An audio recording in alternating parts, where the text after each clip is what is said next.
Okay, welcome to this video on Rubik's Cube Basics. The very first thing you need to learn about the Rubik's Cube is that the centerpiece of each side determines what the color of that side is going to be. So this is going to be the orange side once we've solved it, because the middle piece is orange and that doesn't move. This is going to end up being the yellow side because the yellow piece in the middle doesn't move when we do any of the moves of the cube. And so on. So blue, this is the white side, and so on. So that's called the centerpiece. And the next thing I want to tell you is what the other types of pieces are. So there are two other types of pieces. There are corner pieces. The corner pieces have 3 different colors on them, and the edge pieces have two colors on them. So there's the center pieces, the edge pieces, and the corners.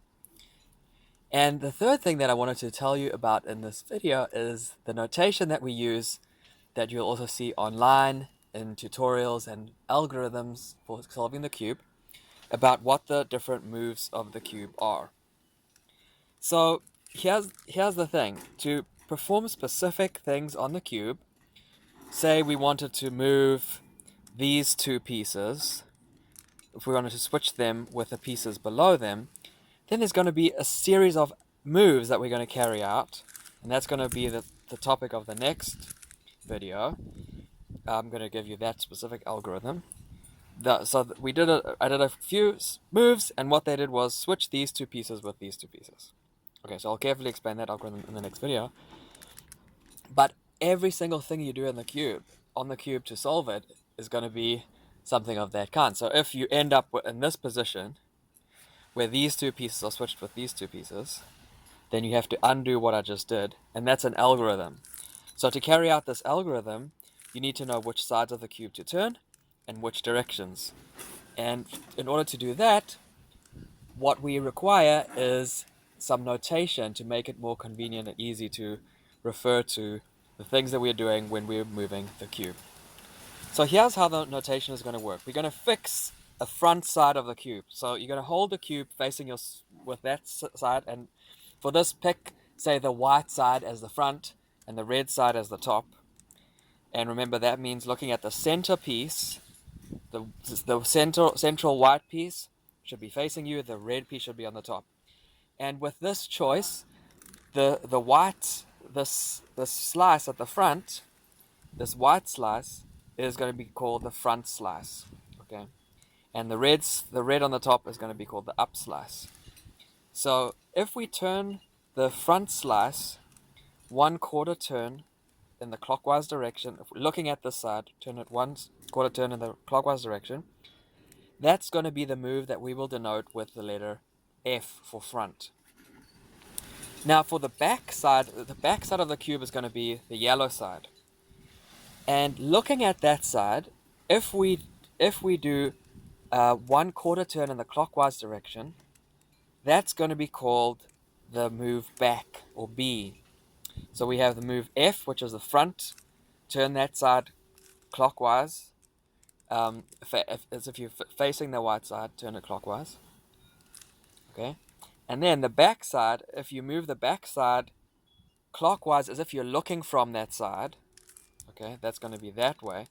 So notice that when we use the letter B to indicate a move back, you need to be looking at the side at that face to know which direction to turn the cube in, okay, because it's got to be clockwise. Okay, so this would be the move back, and if you're looking at it from the front, it's sort of opposite to what you do on the front side. So the front side, to move it clockwise, is going to look like that. To move the back side clockwise, it's going to look like that, because you have to imagine as if you're looking from that side. Okay, so that's really the main concept, and then we have letters for each of the different slices. So you can turn the right slice, that'll be R, and you turn it clockwise, looking at as if you're looking from that side. The left slice, turn that clockwise, that would be the move L. Okay, so that's L and R. And then you have the up slice, which is the top slice. You can also turn that clockwise, looking from the top. And the bottom slice, if you turn that clockwise, it's going to go that way. Okay, so if you like, it's moving to the right is the move down, and the up move is moving to the left if you're looking from the front. But really the best way to think about it is look at that side and turn the cube clockwise, that will be the move U, or looking from the bottom, at the bottom slice, turn it clockwise, that's the move D. So we have these 6 moves: front, back, up, down, left, and right. Okay. The next thing to know is that if we move the sides in the opposite directions, then we indicate this in our notation with an apostrophe or prime. So you might see F with an apostrophe, and that means counterclockwise. So F prime is the, and in group theory terms, this is the inverse of the move front. So the inverse moves in the opposite direction. Okay, that is front inverse, which we'll indicate with a prime. So just an apostrophe or a dash. Okay, so F prime, back prime. So you look from the back side and move counterclockwise. That would be F prime. Notice something about this. If you do the front slice, if you move it 3 times, 1, 2, 3, that's the same as if you just move it counterclockwise once.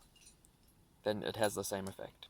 So in other words, the front move, F repeated 3 times, is the same as going counterclockwise once, which is F prime.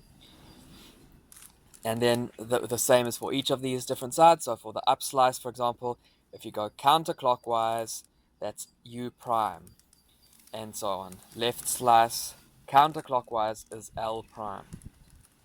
Okay, so I hope that makes sense. One more thing to mention then is if you do any of the slices twice, we indicate this with a number 2. So F2 means turn that front slice twice, a double turn.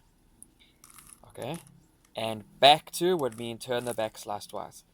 Now think about this for a second. Does it matter which direction you turn it if you're turning it twice? So if you turn it clockwise, or if you turn it counterclockwise, the effect is going to be the same. You could check that out for yourself. Okay, so that would be the move B2, for example, is what I just did, thinking of the white slice as the front, the red slice at the top. So B2 would mean moving this yellow slice by 2 turns, 2 quarter turns, in either direction. It doesn't matter which direction you go. That would be B2. Okay, so now you know the cube notation.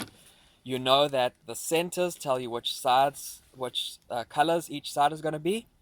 And you know what the names of the little pieces are called. So by the way, each little block is called a cubie.